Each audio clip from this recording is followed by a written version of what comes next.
Hello friends, online study series में आपका स्वागत है। यहाँ हम पढ़ेंगे पॉलिटेक्निक और आईआरटी के एंट्रेंस एग्जाम में आने वाले क्वेश्चंस के बारे में। तो आज का हमारा टॉपिक होगा मैथ से रिलेटेड, जिसमें हम पढ़ेंगे द्विघात समीकरण। तो आइए देखते हैं हमारा द्विघात समीकरण क्या होता है। तो द्विघात समीकरण कोई भी ऐसा समीकरण जो p x के फॉर्म में लिखा हुआ हो, px इक्वल टू 0 हो, और जहाँ px घात 2 का एक बहुपद हो। तो हमारा कोई भी ऐसा समीकरण जो px इक्वल टू 0 के फॉर्म में लिखा हो और जहाँ px की घात मैक्सिमम घात क्या हो, 2 हो, तो ऐसा जो हमारा बहुपद होता है वो हमारा क्या कहलाता है, द्विघात समीकरण। तो जैसे कि हम देखते हैं, अर्थात ax square plus bx plus c equal to 0, जहाँ a does not equal to 0। तो जो हमारा समीकरण है ax square plus B X plus C equal to 0, और जहां हमारा a does not equal to 0 है। तो अगर हमारा a does not equal to 0 है, मीन्स कि इस समीकरण की सबसे ज़्यादा घात क्या होगी, दो घात होगी। मतलब इस समीकरण की मैक्सिमम घात कितनी होगी, 2 होगी। तो ये हमारा क्या कहलाएगा, द्विघात समीकरण कहलाएगा। जैसा कि आपको नाम से ही पता कर चल रहा है, द्विघात समीकरण मतलब ऐसा समीकरण जिसकी घात क्या हो, 2 हो। तो आइए अब हम पढ़ते हैं कि जांच करना द्विघात समीकरण है या नहीं। जैसे कि आपको एग्जाम में अगर क्वेश्चन दे दिया और पूछ दिया कि 4 ऑप्शन आपको दे दिए और पूछ दिया कि निम्न समीकरण में से कौन से समीकरण द्विघात समीकरण हैं, आपको 4 ऑप्शन दे दिया और एक ऑप्शन उसमें से सही होगा। तो आइए हम देखते हैं कि जांच करना द्विघात समीकरण है या नहीं, कैसे हम जांच करेंगे। जैसे आपको 2 क्वेश्चन दिए हुए हैं, मैं ये क्वेश्चन सॉल्व करके आपको दिखाऊंगा। तो आइए हम देखते हैं, पहला क्वेश्चन हमारा जो दिया हुआ है, x माइनस 2 का whole square plus 1 equal to 2x plus 3। तो आइए इस क्वेश्चन को हल करते हैं और पता करते हैं ये समीकरण हमारा द्विघात समीकरण है या नहीं। तो x माइनस 2 का होल स्क्वायर हम x a माइनस बी के होल स्क्वायर के फॉर्मूले से इसको हम एक्सपेंड करते हैं, a square plus B square minus 2ab के फॉर्म से। तो आइए इसको करते हैं। तो हमारा क्या हो जाएगा, एक्स स्क्वायर प्लस 4 हो जाएगा, माइनस क्या हो जाएगा 4x प्लस 1 इक्वल टू क्या हो जाएगा 2x माइनस 3। तो अब जो हमारा 2x और ये माइनस 3 दोनों को हम क्या कर देते हैं, क्योंकि हमारा जो मेन फॉर्म था उसमें क्या था, एक साइड इक्वल टू क्या था, 0 था। तो हम ये 2x माइनस 3 को हम क्या कर देंगे, एक तरफ कर देंगे और एक तरफ हमारा क्या हो जाएगा, 0 हो जाएगा इक्वल टू के। तो आइए करते हैं, X square minus 4x minus 2x plus 4 plus 3 plus 1 equal to क्या हो जाएगा 0। तो आइए देखते हैं, X square minus 4x minus 2x plus 8 equal to 0, X square minus 6x plus 8 equal to 0। तो ये हमारा क्या बन गया, ये हमारा द्विघात समीकरण है, क्योंकि ये हमारा किस फॉर्म में है, ये हमारा px के फॉर्म में है, ps इक्वल टू 0 के फॉर्म में है। और यहाँ पे क्या है, a does not equal to 0, a यहाँ पे हमारा कितना है, a इक्वल टू 1 है। तो ये हमारा क्या है, द्विघात समीकरण है। आइए अब हम दूसरा क्वेश्चन देखते हैं कि वो द्विघात समीकरण हमारा है या नहीं। तो ये हो गया हमारा x 2x plus 3 equal to x square plus 1। तो इसको हम इसका मल्टीप्लाई करते हैं, तो क्या हो जाएगा हमारा 2x square plus 3x plus equal to x square plus 1। तो एक्स स्क्वायर को हम इधर लेते आते हैं, 2x square minus x square plus 3x minus 1 equal to 0। तो ये क्या हो जाएगा, x square plus 3x minus 1 equal to 0। तो ये हमारा क्या हो गया, ये भी हमारा द्विघात समीकरण है, क्योंकि ये किस फॉर्म में दिया हुआ है, ये है px इक्वल टू 0 के फॉर्म में है। और क्या है यहाँ पे, इसकी मैक्सिमम घात कितनी है, 2 है, और a की वैल्यू कितनी है, 1 है। a does not equal to हमारा 0 होना चाहिए, ये तीनों शर्तें सेटिस्फाइड होनी चाहिए। तो हमारा क्या होगा, द्विघात समीकरण, जो कि इस हमारे इक्वेशन में सेटिस्फाइड हो रही हैं। तो ये हमारा क्या हो गया, द्विघात समीकरण हो गया। तो ऐसे आपको एग्जाम में दे देगा और 4 इक्वेशन आपको दे देगा और कहेगा कि इसमें पता करिए कौन सा द्विघात समीकरण हमारा है। तो आप इस तरीके से पता कर सकते हैं। तो फ्रेंड्स, अभी तक हमने देखा कि द्विघात समीकरण का पता कैसे लगाते हैं कि हमारा समीकरण द्विघात समीकरण है या नहीं। तो आइए अब हम देखते हैं कि द्विघात समीकरण को हमारा हल कैसे किया जाता है। आपको तो एग्जाम में द्विघात समीकरण के मूल पूछ सकते हैं कि इस द्विघात समीकरण के मूल कौन कौन से हैं। तो इसकी कई विधियां होती हैं, तो आइए हम पहले विधि पढ़ते हैं, गुणनखंड द्वारा द्विघात समीकरण का हल करना। तो द्विघात समीकरण क्योंकि उसकी घात 2 है, इसलिए उसके कितने मूल होंगे? 2 मूल। तो यहाँ पे 2 क्वेश्चन आपको दिए हुए हैं। तो आइए हम द्विघात समीकरण के मूल का पता लगाते हैं, इसकी विधि क्या होती है और कैसे हम गुणनखंड द्वारा द्विघात समीकरण का पता लगाते हैं। तो यहाँ पे दिया हुआ है 2x² - 5x + 3। तो इसकी मैं सबसे सिंपल विधि आपको बताऊंगा कि सबसे सिंपल इसको कैसे करते हैं। तो जो हमारा a, इसको हम किस फॉर्म में लिखते हैं? ax इसको हम लिखते हैं ax² + bx + c = 0। तो आइए हम देखते हैं कि यहाँ a की वैल्यू कितनी है? 2 है, b की वैल्यू कितनी है? -5 है, और c की वैल्यू कितनी है? 3 है। तो जो हमारा a × c होगा, इसकी वैल्यू कितनी होगी? 6 होगी। तो इस 6 को हम ऐसा गुणनखंड इसका करेंगे कि हमें -5 प्राप्त हो, b हमें प्राप्त हो, इसका ऐसा गुणनखंड करेंगे। तो 6 का गुणनखंड मतलब इसके 2 खंड, जिनका गुणा करने पे हमें क्या प्राप्त हो? 6 प्राप्त हो, और योग करने पे क्या प्राप्त हो? -5। तो आइए देखते हैं कि इसका क्या हो सकता है। जैसे 2 × 3, ये क्या हो गए? 6 के गुणनखंड हो गए। लेकिन 2 + 3 ये हमारा करेंगे तो हमें क्या प्राप्त होगा? 5। लेकिन हमें चाहिए क्या? -5। तो आइए देखते हैं कैसे होगा। तो यहाँ पे -2 × -3 अगर हम कर देते हैं तो ये माइनस माइनस क्या हो जाएगा? प्लस, और यहाँ भी हमें क्या मिल जाएगा? 6। और जब हम इन दोनों का योग करेंगे, -2 + -3, तो इसका हमें क्या प्राप्त होगा? -5। तो ये हमें मिलेगा।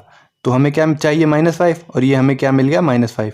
मीन्स हम -5 को क्या लिख सकते हैं? -2x और -3x। तो हम यहाँ से देखते हैं कि 2x² - 2x - 3x + 3 = क्या हो जाएगा? 0। ये हो गया।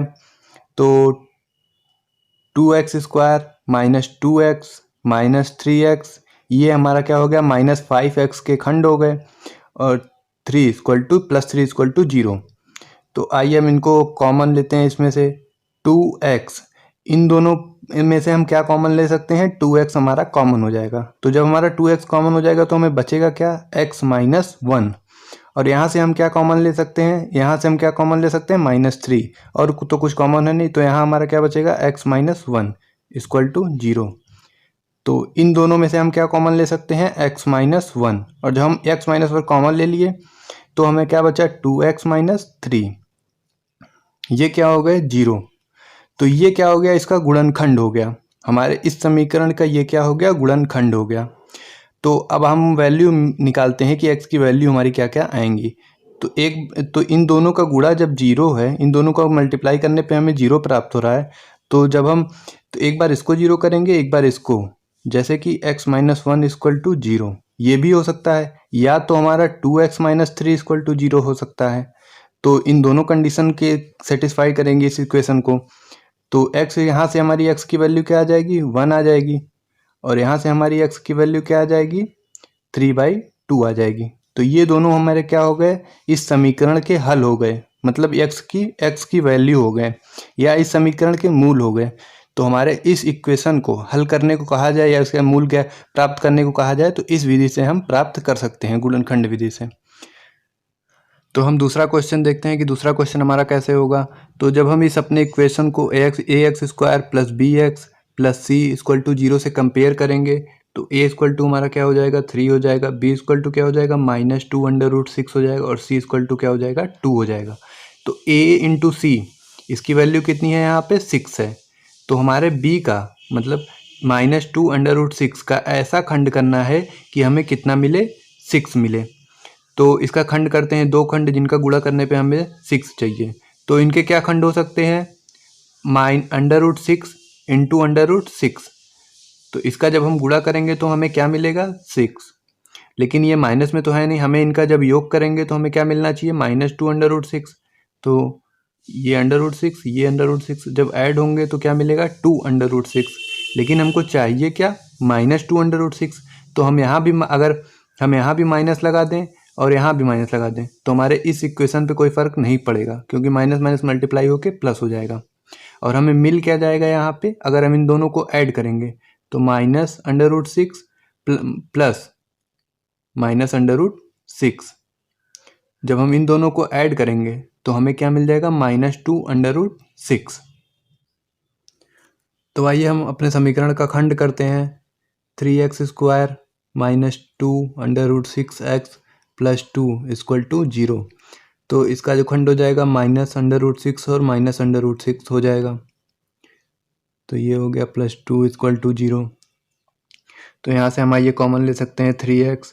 3x जब हम कॉमन ले लिए तो यहाँ x √6/3 ये हो जाएगा।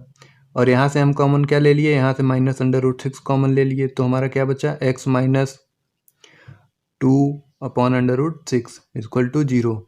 लेकिन इन दोनों इक्वेशन से हम 2 यहाँ √6 है, यहाँ √6/3 है, तो इन दोनों इक्वेशन से हम कॉमन नहीं ले सकते। तो हमको कॉमन लेने के लिए कॉमन फैक्टर चाहिए होंगे। तो आइए इनको कॉमन फैक्टर में बनाते हैं।